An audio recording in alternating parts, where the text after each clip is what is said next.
एक और बड़ी खबर का रुख करते हैं बीजापुर से आ रहे, जहां पे नक्सलियों के खिलाफ सबसे बड़ा ऑपरेशन छत्तीसगढ़ तेलंगाना बॉर्डर पर नक्सलियों से मुठभेड़ जारी है और मुठभेड़ में अब तक 3 नक्सलियों के शव बरामद किए गए हैं। बढ़ सकती है नक्सलियों की मौत का आंकड़ा।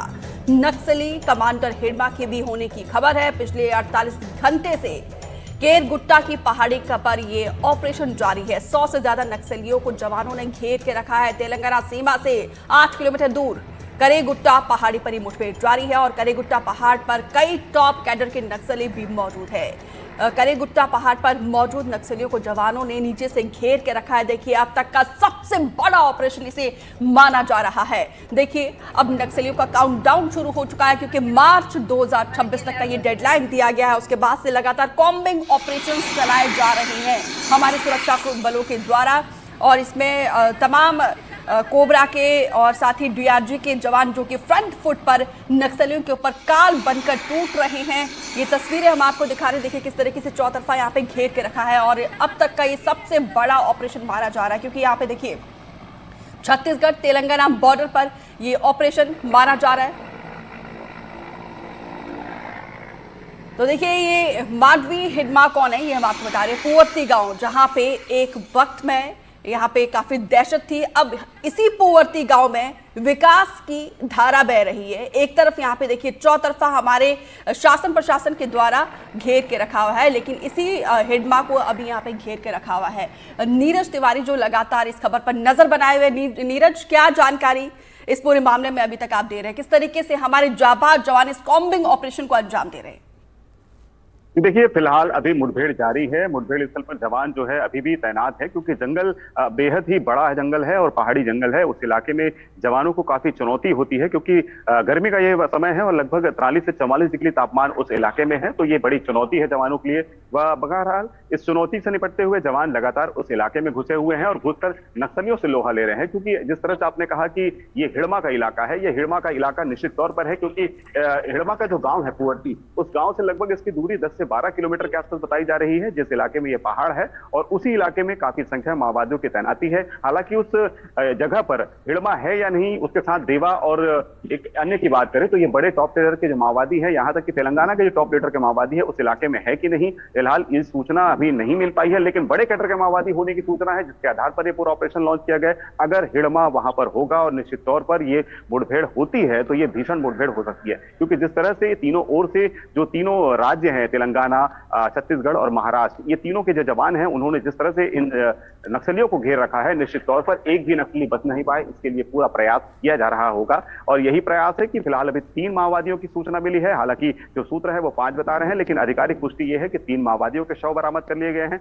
हो सकता है कि कुछ समय बाद और कुछ जानकारी निकलकर सामने आए कि कितने कैडर में माओवादी और मारे गए हैं, कौन माओवादी मारा गया है, कौन नहीं मारा गया है। अगर हिड़मा की जो कंपनी नंबर 1 बताई जाती है, वो काफी मजबूत कंपनी है, क्योंकि वो नक्सली यो की बड़ी बटालियन है और वो जो जानती है कि जंगलों में गुरिल्ला वार की लड़ाई जवानों से कैसी लड़नी है, और ये पूरे उन्हें इसके मुस्तैद होते हैं। उनकी पूरी सोची समझी रणनीति होती है, जिसके तहत उन्होंने आईडी बम भी प्लांट कर रखा है। हो सकता है जवानों को ट्रैप में फंसाने की कोशिश भी होगी। फिलहाल जवान मुस्तैद है और जिस तरह से तेलंगाना से पूरा ऑपरेशन किया जा रहा है, बस्तर से ऑपरेशन किया जा रहा है, आईजी तेलंगाना में बैठे हुए, तेलंगाना की जो सीमा है वहां का जो थाना है उसे लॉन्च पैड बनाया गया है। MI-17 वाहन, माफ कीजिएगा, MI-17 जो हेलीकॉप्टर है वो वहां पर तैनात है। एम्बुलेंस की सुविधा है। इसके अलावा ड्रोन कैमरे से निगरानी रखी जा रही है कि नक्सलियों की मूवमेंट किस ओर है, जवान किस ओर से घेरेंगे। अगर नक्सली इस ओर भागते हैं तो इस ओर जो जवान है वो कौन से जवान होंगे, कौन से राज्य के जवान होंगे जो नक्सलियों को इस ओर खदेड़ेंगे। तो ये तमाम रणनीति, पूरी सोची समझी रणनीति एक पुख्ता इनपुट के आधार पर लॉन्च की गई है और निश्चित तौर पर ये बड़ी मुठभेड़ हो सकती है। लेकिन ये मुठभेड़ कब तक चलेगी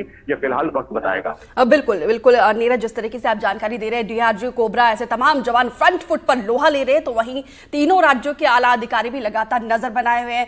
और जैसे ही हमारे सुरक्षा बलों के जाबाज जवान नक्सलियों को घेरते हैं, हमारे एनडीटीवी के रिपोर्टर्स भी ग्राउंड जीरो पर तुरंत एक्टिव होते हैं। विकास तिवारी जो लगातार, जब भी हमने देखा है विकास तिवारी की हर वो एक्सक्लूसिव रिपोर्ट, तुरंत वो ग्राउंड पर पहुंच के सबसे पहले जानकारी आप तक देने की कोशिश करते हैं। जो हमारे साथ इस वक्त फोन लाइन पर जुड़े हुए हैं, विकास, क्या इनपुट है आपके पास? देखिए, एक बड़ी मुठभेड़ है ये और माना जा रहा है कि अब तक की सबसे बड़ी मुठभेड़ इसे ही मानी जाएगी अगर जवान सफल होकर लौटते हैं, क्योंकि 42 घंटे से ज्यादा का समय हो गया है।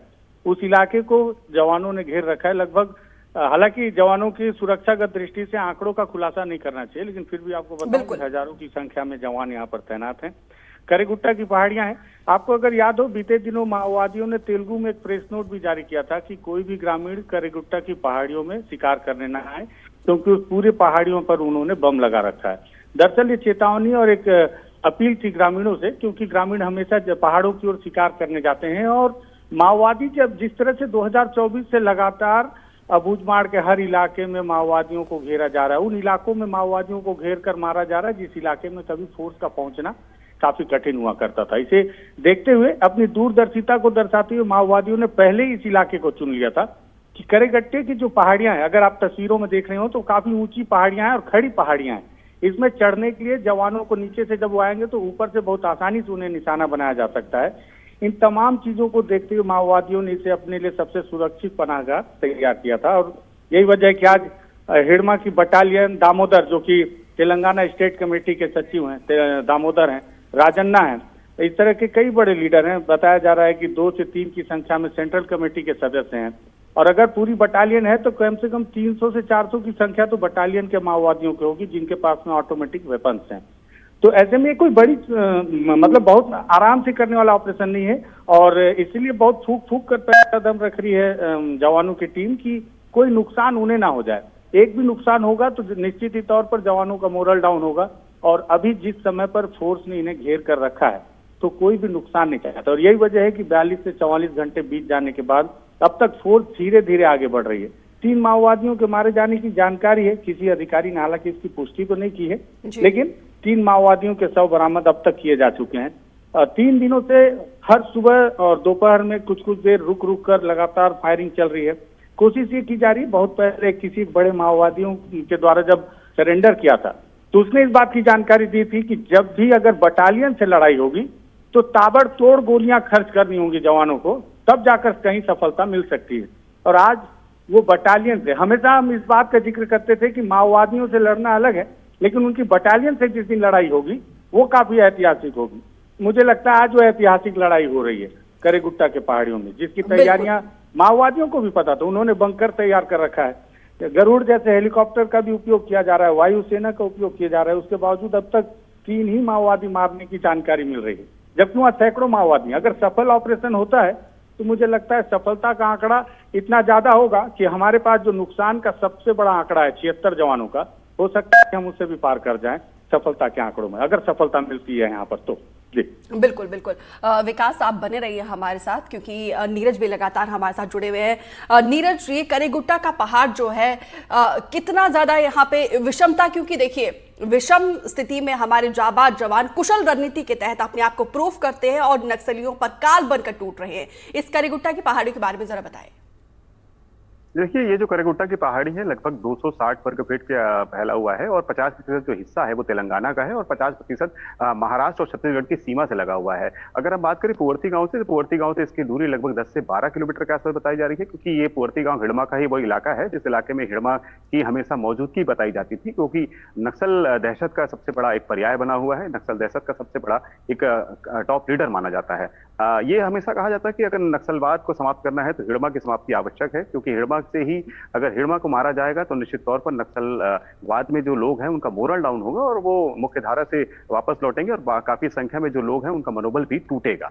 और देखिए, यही वजह है कि निश्चित तौर पर बड़े कैडर के जब माओवादियों की सूचना मिली तो उस आधार पर जो है ऑपरेशन लॉन्च किया गया। जैसे हमारे वरिष्ठ सहयोगी ने बताया कि चूंकि पहाड़ काफी घना है और जंगल इलाका है और भीषण गर्मी है, तो इस समय जवानों को उस इलाके में घुसना भी एक कड़ी चुनौती होगी, क्योंकि माओवादियों ने वहां पर काफी संख्या में आईईडी बम प्लांट कर रखे हैं और एक चुनौती होती है। इस चुनौती से निपटना बेहद आवश्यक है। पूरी तैयारी है और पूरी तैयारी के आधार पर यह ऑपरेशन लॉन्च किया गया है और सभी जो फोर्सेस हैं वो इस इलाके को घेरे हुए हैं। धीरे धीरे वो आगे बढ़ते जा रहे हैं। फिलहाल आंकड़ा 3 का आया है। हो सकता है निश्चित तौर पर जिस तरह से हमें एक सूचना मिली है कि काफी संख्या में माओवादी है। तो अगर माओवादियों से मुठभेड़ होती है और बड़े पेदर के माओवादी से मारे जाते हैं तो बड़ी क्षति माओवादियों को हो सकती है, और जो डेडलाइन है उस डेडलाइन के नजदीक भी निश्चित तौर पर आने वाले समय में पहुंचने के कगार पर होंगे। अब बिल्कुल, क्योंकि देखिए काउंटडाउन यहाँ पे शुरू हो चुका है। विकास भी लगातार हमारे साथ बने हुए हैं। विकास, ये बताइए जरा, आपने कहा कि बटालियन और माओवाद से लड़ना, जंग दोनों अलग अलग है। आज की ये लड़ाई कितनी ज्यादा कठिन है, क्या क्या चुनौती अभी आपको नजर आ रही है, और हिडमा के अलावा कौन कौन से बड़े कैडर की नक्सली होने की जानकारी आपके पास है? देखिए, हालांकि इस पूरे बात की पुष्टि, क्योंकि इस पूरे ऑपरेशन को जवानों ने पूरी तरह से गोपनीय रखा है, ये तो मीडिया वहां पे पहुंचकर बहुत सारी चीजें उजागर कर रही है। मुझे लगता है कि अगर हम बुरा न माने तो पत्रकारिता के एथिक्स से बहुत सारी जानकारियां हमको भी अभी गोपनीय रखनी चाहिए। लेकिन जिस तरह से हम जानकारी उजागर कर रहे हैं, एक बड़ी चुनौती जवानों के लिए हम भी पैदा कर रहे हैं कि जवानों ने इस पूरे पहाड़ को घेर रखा है। हम उसके चप्पे चप्पे की रिपोर्टिंग कर रहे हैं और उनके लिए चैलेंज कर रहे हैं कि वहां पर हिडमा, उनके बटालियन, उनके तमाम सैकड़ों की संख्या में जवान, माओवादी, उनके जो लीडर हैं, कैडर हैं, उपस्थित हैं।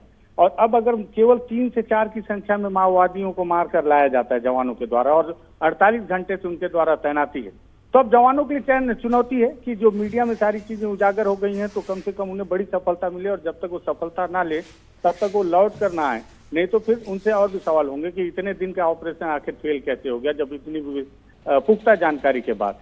चुनौती के साथ साथ जो आपने कहा कि वहां पर लीडर कौन से हैं, मैंने पहले बताया कि तेलंगाना स्टेट कमेटी के जो बड़े लीडर हैं, दामोदर, उसके साथ ही राजन्ना, हिडमा के भी होने की पुख्ता जानकारी है, उनके बटालियन, और अगर बटालियन है तो उसका लीडर जो है देवा, और साथ ही साथ जो उनके सहयोगी लीडर हैं एर्रा, ये सारे लोग वहां पर उपस्थित हैं।